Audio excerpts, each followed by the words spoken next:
Bonjour. Merci d'être en direct avec nous dans Europe Midi. Vous êtes secrétaire général de FO. Ce 1er mai ne ressemble à aucun autre. Le président pense aux organisations syndicales dont vous faites partie. Quelle est votre réaction ?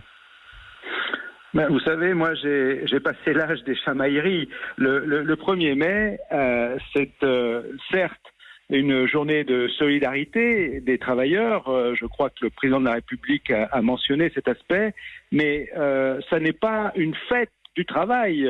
C'est une journée effectivement de solidarité, de revendication, et quand on manifeste, c'est pas pour le folklore, on manifeste parce que on exprime le mot même de manifester, c'est exprimer collectivement une revendication. Et en l'occurrence, quand on est syndicaliste au nom des travailleurs, ça porte sur évidemment les conditions de travail, le salaire. Et aujourd'hui, nous avons d'ailleurs fait pour ce 1er mai notre affiche sur le thème de la reconnaissance de la santé au travail comme devant être un droit fondamental des travailleurs dans le monde entier. C'est une revendication portée au niveau de l'Organisation internationale du travail. Donc voilà, j'aimerais que ce ne soit pas simplement une journée. Je préfère entendre ce discours à l'intention des organisations syndicales, bien évidemment que le contraire, mais que ce soit pas seulement pour aujourd'hui et dans le contexte du folklore du 1er mai. Mais donc c'est pas un folklore et vous êtes choqué par le mot chamailleur. Vous vous sentez visé ?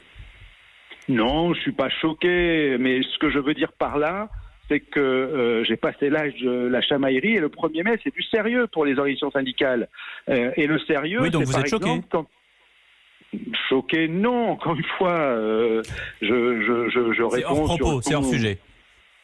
C'est ni hors sujet, ni voilà, je veux pas faire tout un débat sur un terme ou un mot, c'est pas là l'important. Ce qui est important, si vous voulez, c'est quand nous disions tout au long des mois passés sur le dossier de la retraite, par exemple, que nous n'avions pas à rougir, nous, organisations syndicales et en particulier Force ouvrière, de ce que nous avions construit en matière de protection sociale, on voit à quel point aujourd'hui la protection sociale, notamment en matière de santé, qui fait que tout un chacun est soigné à égalité, est essentiel.